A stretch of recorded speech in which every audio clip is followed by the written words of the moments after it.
샬롬, 거룩한 주일 아침입니다. 8월 10일 매일 성경 말씀 묵상 주의 이름으로 시작합니다. 스가랴 5장 1절부터 11절의 말씀입니다. 내가 다시 눈을 들어 본즉 날아가는 두루마리가 있더라. 그가 내게 묻되 내가 무엇을 보느냐 하기로 내가 대답하되 날아가는 두루마리를 보나이다. 그 길이가 20규빗이요 너비가 10규빗이니이다. 그가 내게 이르되 이는 온 땅 위에 내리는 저주라. 도둑질하는 자는 이쪽 글대로 끊어지고 맹세하는 자는 저쪽 글대로 끊어지리라 하니 만군의 여호와께서 이르시되 내가 이것을 보냈나니 도둑의 집에도 들어가며 내 이름을 가리켜 망령되이 맹세하는 자의 집에도 들어가서 그의 집에 머무르며 그 집을 나무와 돌과 아울러 사르리라 하셨느니라 하니라. 내게 말하던 천사가 나와서 내게 이르되 너는 눈을 들어 나오는 이것이 무엇인가 보라 하기로 내가 묻되 이것이 무엇이니까 하니 그가 이르되 나오는 이것이 에바이니라 하시고 또 이르되 온 땅에서 그들의 모양이 이러하니라. 이 에바 가운데에는 한 여인이 앉았느니라 하니 그때에 둥근 납 한 조각이 들리더라. 그가 이르되 이는 악이라 하고 그 여인을 에바 속에 던져놓고 납 조각을 에바 아기 위에 던져 덮더라. 내가 또 눈을 들어 본즉 두 여인이 나오는데 학의 날개 같은 날개가 있고 그 날개에 바람이 있더라. 그들이 그 에바를 천지 사이에 들었기로 내가 내게 말하는 천사에게 묻되 그들이 에바를 어디로 옮겨 가나이까 하니 그가 내게 이르되 그들이 신할 땅으로 가서 그것을 위하여 집을 지으려 함이니라. 준공되면 그것이 제 처소에 머물게 되리라 하더라. 아멘. 오늘 본문의 말씀은 스가랴가 본 8개의 환상 중에서 6번째와 7번째 환상입니다. 날아가는 두루마리 환상 플러스 에바 안에 앉아있는 여인의 환상, 이 두 환상을 스가랴가 본 것입니다. 이 둘 다 죄와 관련된 메시지를 주고 있다. 자, 이것만 기억하시면 돼요. 죄와 관련된 메시지다. 자, 앞에 5가지 환상이 성전 재건에 관련해서 격려와 위로와 소망에 초점을 두고 있다면 이 본문의 두 환상은 죄를 경계하고 죄를 심판하는 것에 관련된 메시지입니다. 자, 그렇게 생각하시고 오늘 본문을 묵상하시면 묵상이 잘 됩니다. 첫 번째, 사죄와 구원의 은총을 받은 우리는 반복되는 범죄를 경계해야 된다는 거예요.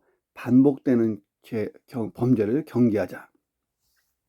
이전의 5가지 환상이 성전 재건을 앞둔 선민들을 격려하고 위로하여 성전 건축에 박차를 가하기 위해서 하나님이 주신 환상이었다면 오늘 본문의 두 환상은 심판에 대한 환상이에요.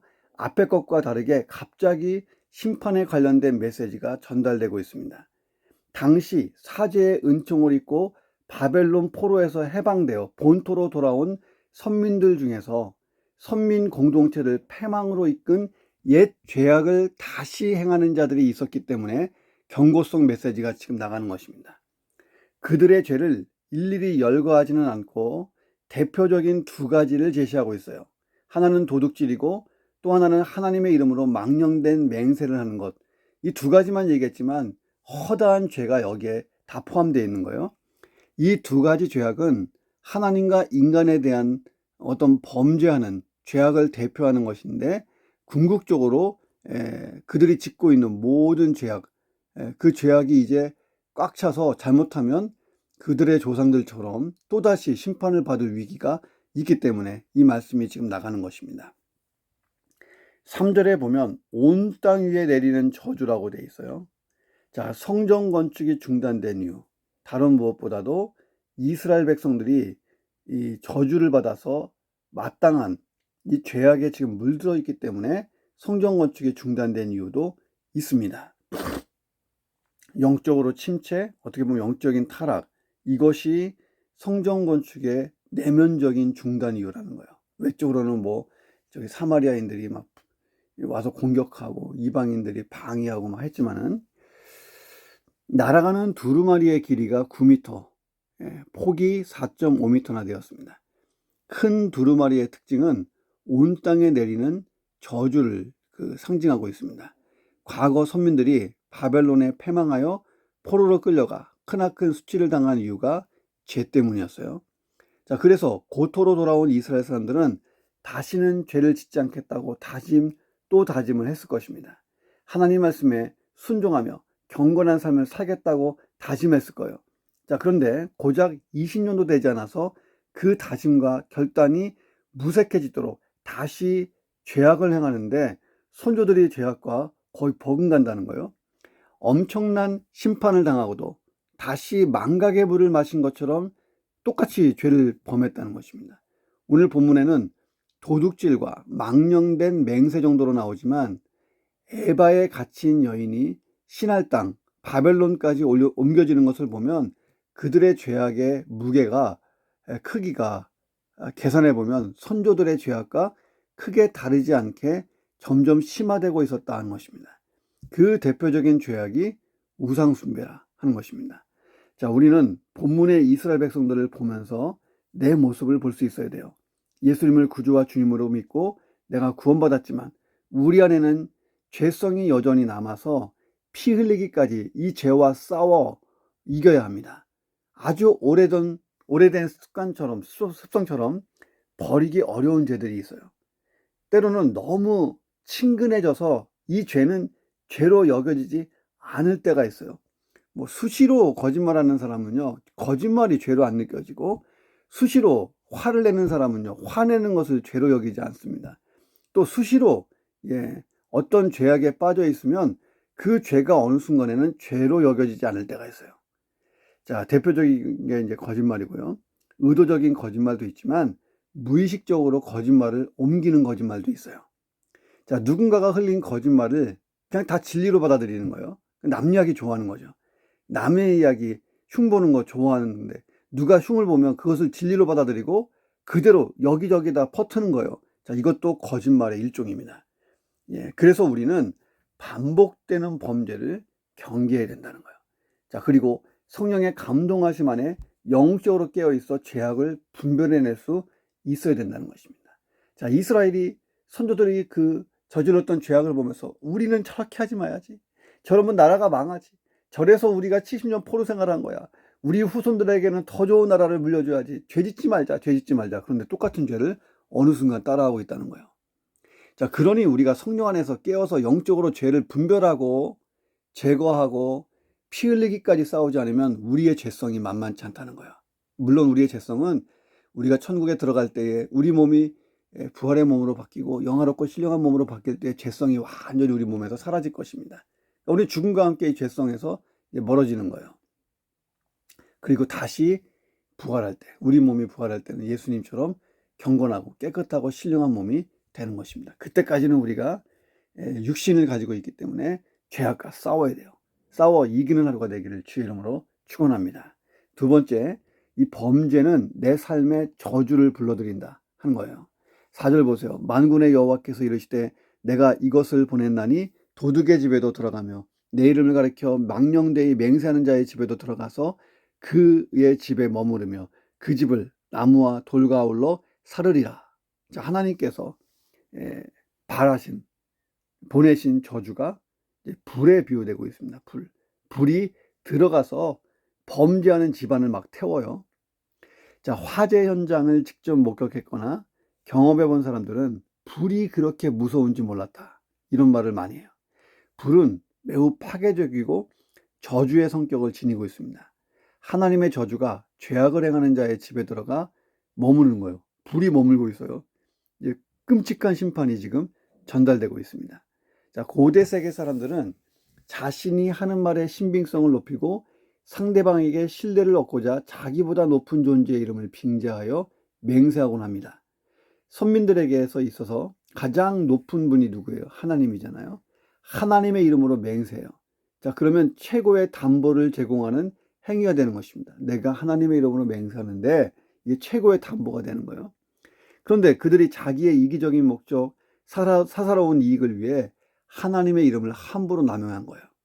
하나님의 이름은 자기 이익을 위한 수단이나 도구 정도가 됐다는 거예요. 그리고도 무엇이 잘못되어 가는지 무감각한 영적인 상태에 놓여 있다는 거예요. 하나님의 이름을 망령되이 일컫는 10계명을 범하는 아주 심각한 범죄입니다.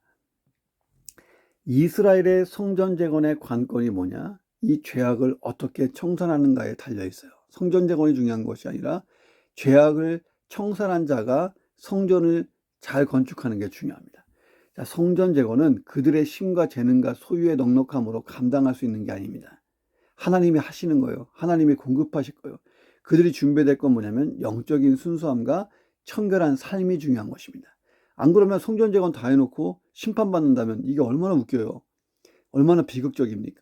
하나님의 능력으로 성전 재건이 진행될 것이기 때문에 거룩하신 하나님과 이제 함께하기 위해서는 그들 안에 있는 죄를 제거해야 되는 거예요. 사람들이 죄를 저지르는 이유는 그 죄가 당장 내 삶에 유익을 줄 것이라고 믿기 때문입니다. 그리고 실제로 죄를 저지르면 죄가 유익을 가져오기도 합니다. 자, 그런데 본문은 분명한 메시지를 전달하는 거예요.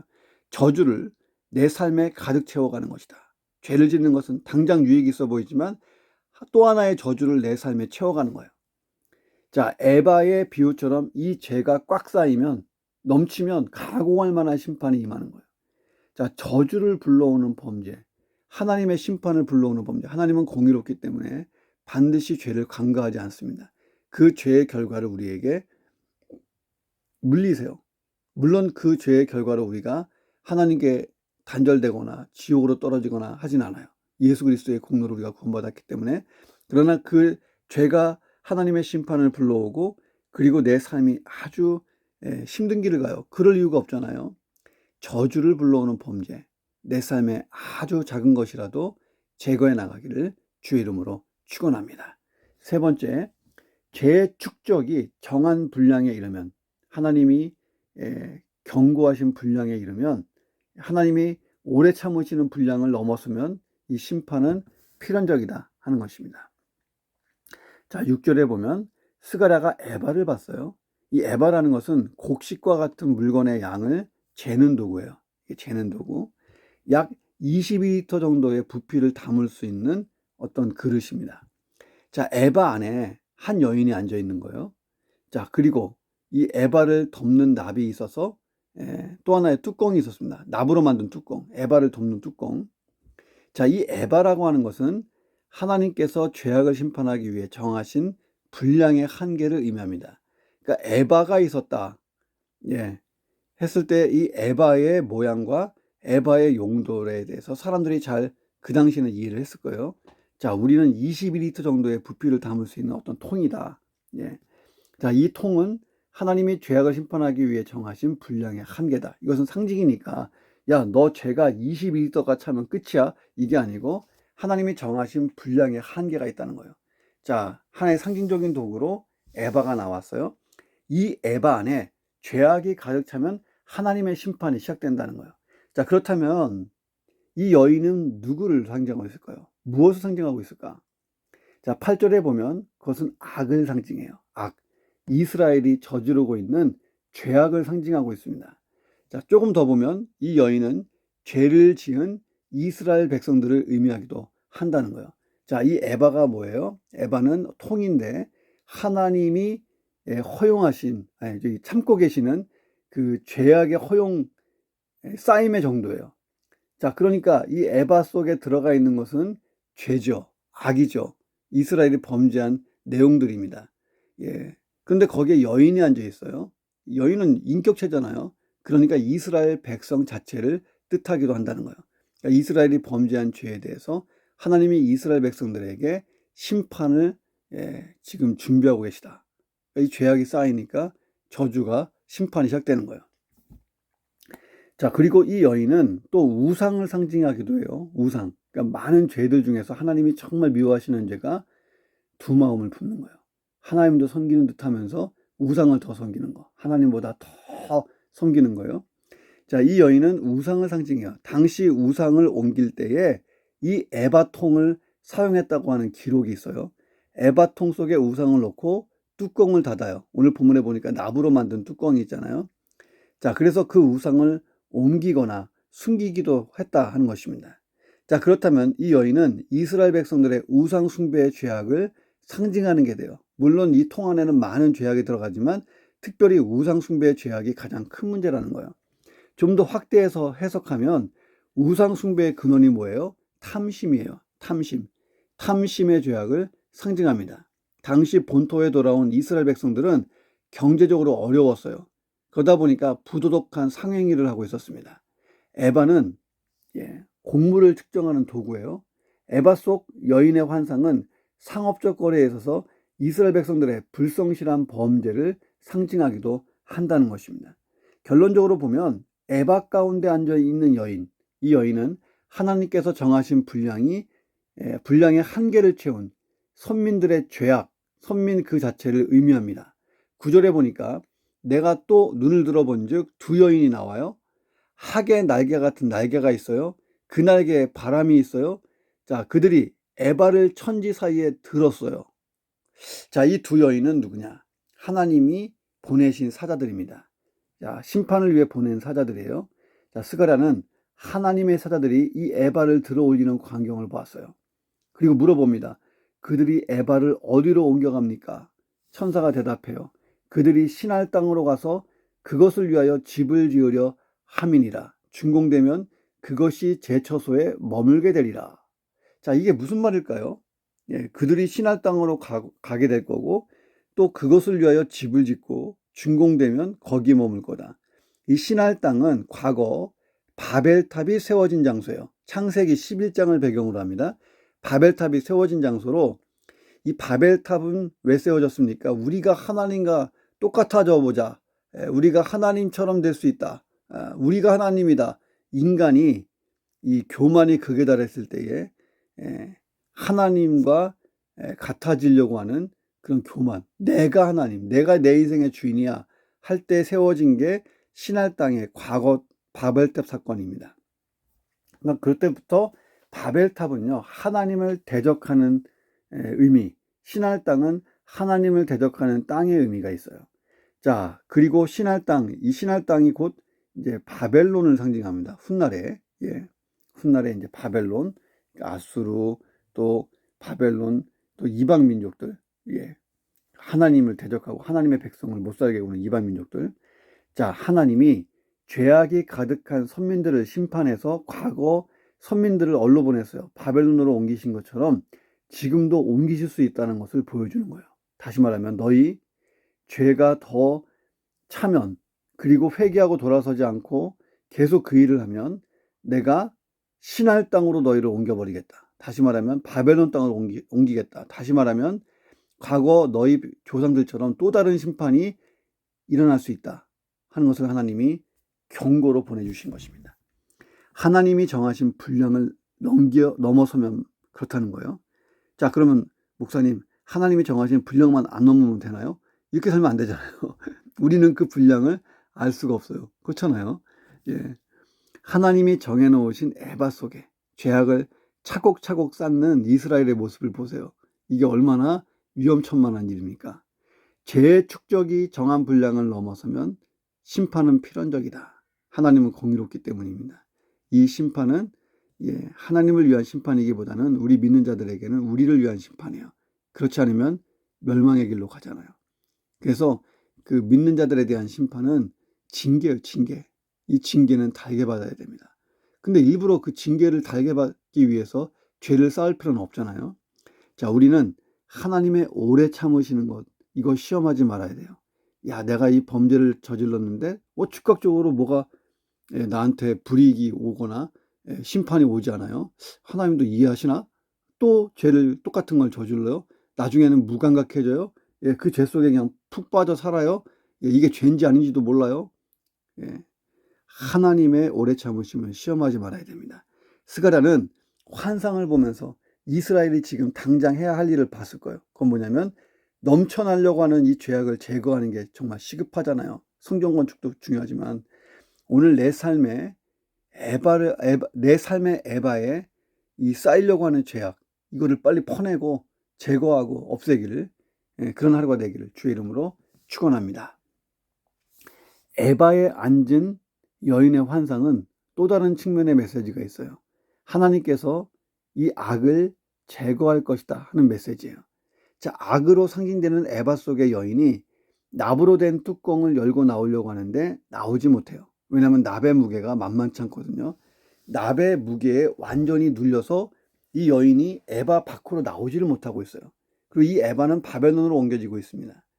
자, 이것은 이스라엘이 그 범죄를 하고 에바의 그 죄악이 가득 차면 신할 땅 바벨론으로 또다시 포로로 끌려가는 그런 처참한 심판을 받을 수 있다라고 하는 메시지가 주된 메시지인데, 또 한 측면에서는 이렇게 볼 수 있다는 거예요.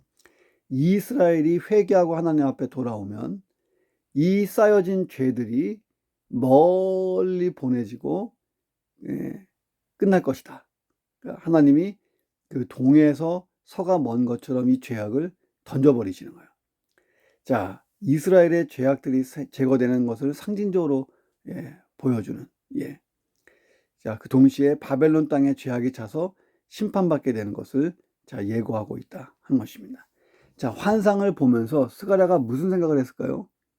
오직 하나님의 은혜가 아니면 이스라엘 백성들이 살아날 방법이 없다는 거예요.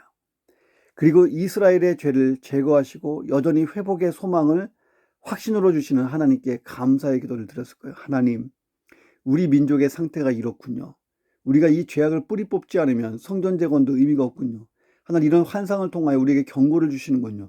우리의 죄악이 넘치고 있군요. 하나님, 나와 내 민족이 잘못했습니다. 아마 이 스가랴가 중보기도하지 않았을까요? 그리고 이스라엘 민족들에게 막 외치지 않았을까요? 우리가 성전 재건도 중요하고 성전 재건도 정말 큰일이지만 우리의 죄악이 씻겨지고 우리의 죄악이 제거되고 우리가 깨끗하게 된다. 성결하게 돼야 된다. 자, 하나님의 백성답게 살아야 된다. 그래야 하나님께서 우리가 지은 이 성전에 임재하실 때에 우리가 그 거룩하신 하나님을 뵐 수 있는 것이다. 이렇게 얘기하지 않았겠어요? 자, 우리는 이런 환상을 보여주시면서 속마음을 보여주시는 하나님을 봐요. 자, 그런 하나님의 마음을 함께 공감할 수 있는 영성, 이것이 우리에게 필요합니다. 지금 내 가정과 교회와 세상에서 일어나는 일들을 봐요. 죄가 넘치고 있잖아요. 요한계시록에 보면 그 죄가 하늘에 닿으면 심판이 일어나는 거예요. 예수님 재림하시고. 목사님, 그러면 예수님 빨리 재림하도록 죄를 더 넘쳐나도록 우리가 세상을 위해 아무 일도 안 할까요? 이건 또 바보 같은 질문이잖아요. 자, 우리는 주님이 오시는 그날까지 이 세상을 정화하고 사탄이 뿌려놓은 쓰레기 치우고 해야 돼요. 왜? 오늘 에바를 생각해 보세요. 그래야 하나님의 심판이 유보되고 구원받을 자가 더 구원받을 거 아니에요. 역설적으로 얘기하면. 자, 우리가 영적인 분별력을 가지고 내 가정 안에 있는, 교회 안에 있는, 또 세상에 있는 죄들을 보면 즉각 중보기도 하고 즉각 명령기도 하고 악한 영들을 쫓아내고 죄를 제거하고 청소하는 청소부 그리스도인의 삶을 살 수 있기를 주님의 이름으로 축원합니다. 기도하겠습니다. 성령의 감동하심으로 하나님, 나는 영적으로 깨어있게 하여 주옵소서. 여전히 내 죄성 때문에 이기지 못하고 습관적인 죄악을 저지르는 내 모습을 봅니다. 하나님, 그러나 죄악의 모습을 볼 때마다 성령님께서 보게 하실 때마다 경계하고 돌아서고 제거하게 역사해 주옵소서. 불로 태워 주시옵소서. 내 삶의 심판과 저주를 가지고 오는 작은 범죄라도 하나님 다 제거하고 하나님과의 온전한 관계 속에 거룩한 삶을 살 수 있도록 도와 주시옵소서. 영적인 분별력을 주심으로 나와 내 가정, 교회, 세상에서 일어나는 죄악들을 주의 마음으로 깨닫고 보게 하심으로 중보기도 하게 하시고, 청소하는 그리스도인, 정결케 하는 그리스도인, 하나님 나라를 그곳에 선포하고 확장하는 그리스도인 될 수 있도록 역사해 주옵소서. 그런 정결한, 성결한, 신실한 그리스도인의 삶을 살기를 원하옵고 거룩한 주님 앞에 감사드리며 예수 그리스도의 이름으로 기도드립니다. 아멘.